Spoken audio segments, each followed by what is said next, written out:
Hello, brothers and sisters. Welcome back. I hope you all had a wonderful day.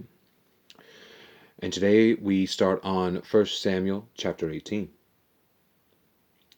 And it came to pass, when he had made an end of speaking unto Saul, that the soul of Jonathan was knit with the soul of David, and Jonathan loved him as his own soul.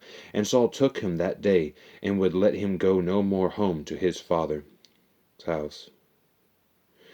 Then Jonathan and David made a covenant, because he loved him as his own soul. And Jonathan stripped himself of the robe and was upon him, and gave it to David, and his garments, even to his sword, and to his bow, and to his girdle. And David went out whithersoever Saul sent him, and behaved himself wisely. And Saul set him over the men of war, and he was accepted in the sight of all the people, and also in the sight of Saul's servants.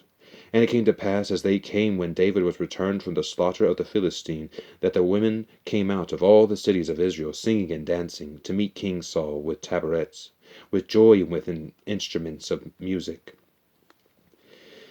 And the women answered one another as they played, and said, Saul hath slain his thousands, and David his 10,000s. And Saul was very wroth, and the saying displeased him. And he said, They have ascribed unto David 10,000s, and to me they have ascribed but thousands. And what can he have more but the kingdom? And Saul eyed David from that day and forward. And it came to pass on the morrow, that the evil spirit from God came upon Saul, and he prophesied in the midst of the house. And David played with his hand as at other times, and there was a javelin in Saul's hand. And Saul cast the javelin, for he said, I will smite David even to the wall with it. And David avoided out of his presence twice. And Saul was afraid of David, because the Lord was with him, and was departed from Saul. Therefore Saul removed him from him, and made him his captain over 1,000. And he went out and came in before the people. And David behaved himself wisely in all his ways, and the Lord was with him. Wherefore when Saul saw that he behaved himself very wisely, he was afraid of him. But all Israel and Judah loved David, because he went out and came in before them. And Saul said to David, Behold, my elder daughter Merab, her will I give thee to wife. Only be thou valiant for me, and fight the Lord's battles. For Saul said, Let not mine hand be upon him, but let the hand of the Philistines be upon him. And David said unto Saul, Who am I, and what is my life, or my father's family in Israel, that I should be the son-in-law to the king? But it came to pass at the time when Merab, Saul's daughter, should have been given to David, that she was given unto Adriel the Meholathite to wife. And Michal, Saul's daughter, loved David. And they told Saul, and the thing pleased him. And Saul said, I will give him her, that she may be a snare to him, and that the hand of the Philistines may be against him. Wherefore Saul said to David, Thou shalt this day be my son-in-law in the one of the twain. And Saul commanded his servant, saying, Commune with David secretly, and say, Behold, the king hath delight in thee, and all his servants love thee. Now therefore be the king's son-in-law. And Saul's servant spake those words in the ears of David. And David said, Seemeth it to you a light thing to be a king's son-in-law, seeing that I am a poor man and lightly esteemed? And the servants of Saul told him, saying, On this manner spake David. And Saul said, Thus shall ye say to David, The king desired not any dowry, but 100 foreskins of the Philistines, to be avenged of the king's enemies. But Saul thought to make David fall by the hand of the Philistines. And when his servants told David these words, it pleased David well to be the king's son-in-law.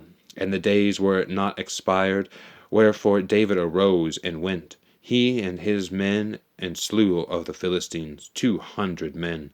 And David brought their foreskins, and they gave them in full tale to the king, that he might be the king's son-in-law. And Saul gave him Michal his daughter to wife. And Saul saw and knew that the Lord was with David, and that Michal Saul's daughter loved him. And Saul was yet the more afraid of David, and Saul became David's enemy continually.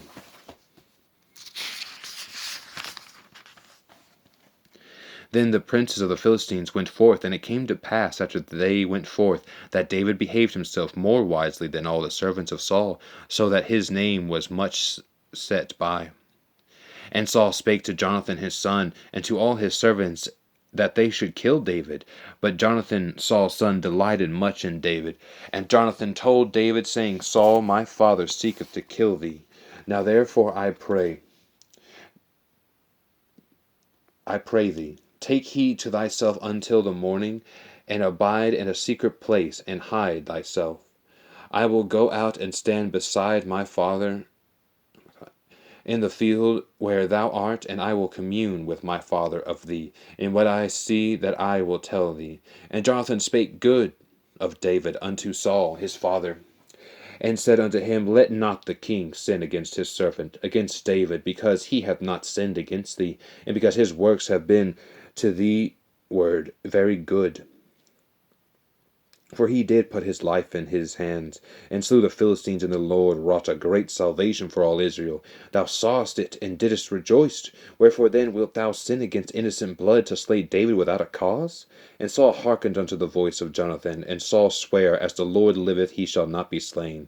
And Jonathan called David, and Jonathan shewed him all those things, and Jonathan brought David to Saul, and he was in his presence as in times past. And there was war again, and David went out, and fought with the Philistines, and slew them with a great slaughter.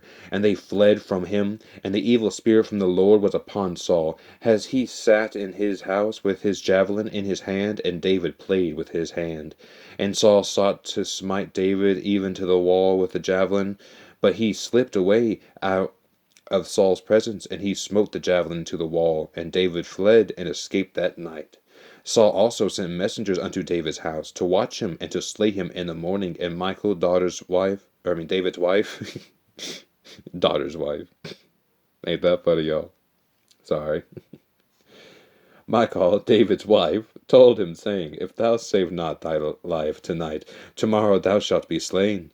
So Michal let David down through a window, and he fled and escaped.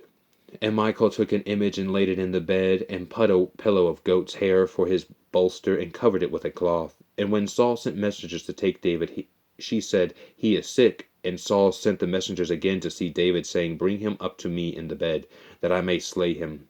And when the messengers were come in, behold, there was an image in the bed, with a pillow of goat's hair for his bolster. And Saul said unto Michal, Why hast thou deceived me so, and sent away mine enemy, that he escaped?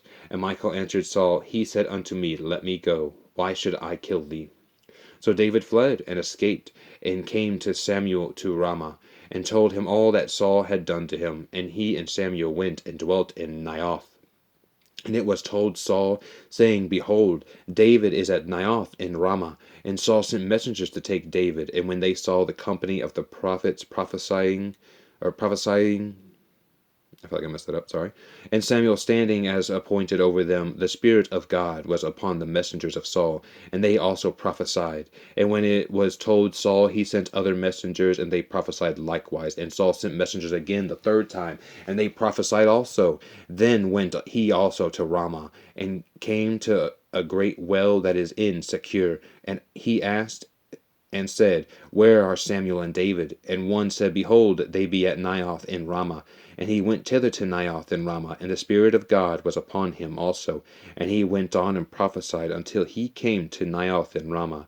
And he stripped off his clothes also, and prophesied before Samuel in like manner, and lay down naked all that day and all that night. Wherefore they say, Is Saul also among the prophets?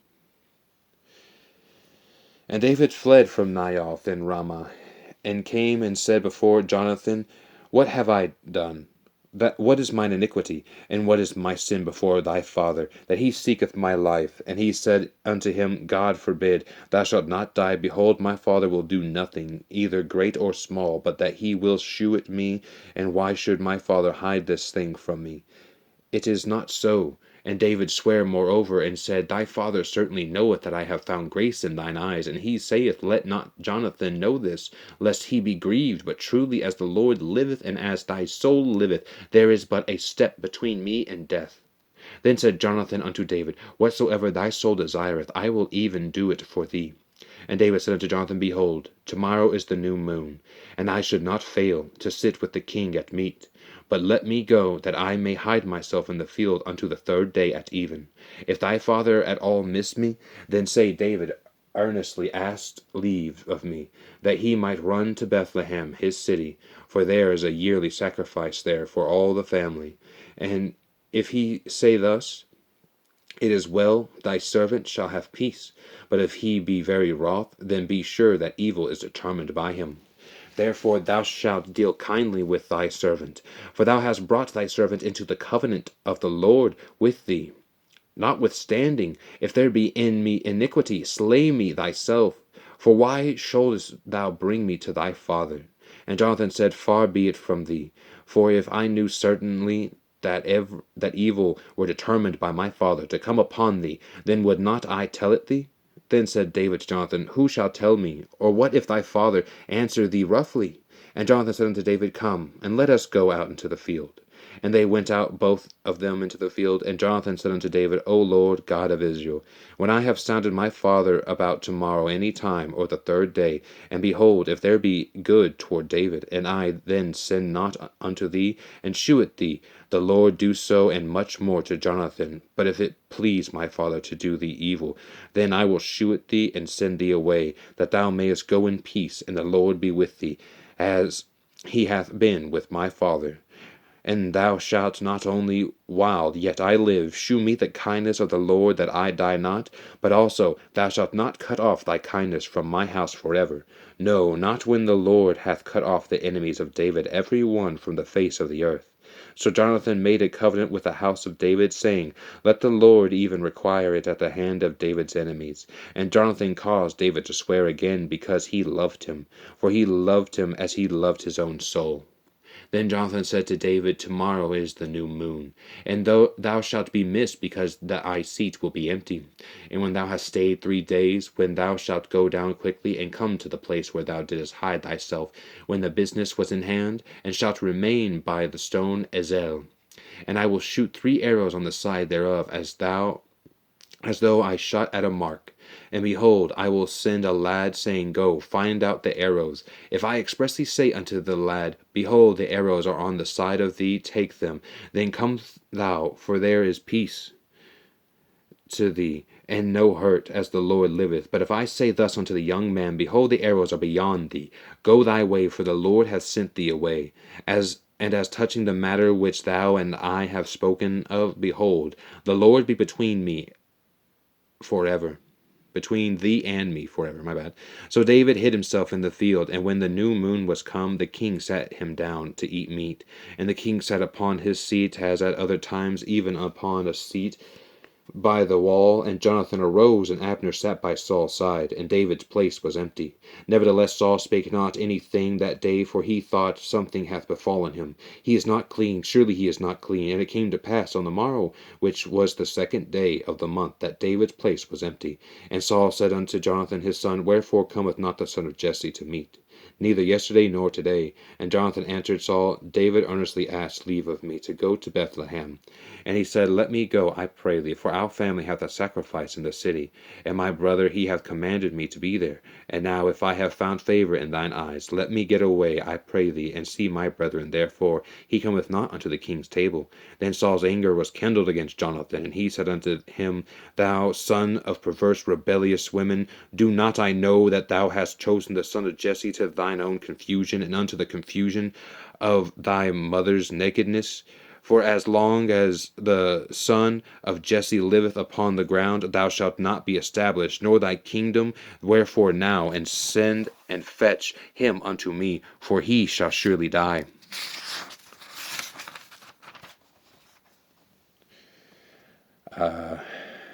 And Jonathan answered Saul his father, and said unto him, Wherefore shall he be slain? What hath he done? Oh, man. Well, I'm just going to go ahead and stop here. I'm going to be recording another video right after this one.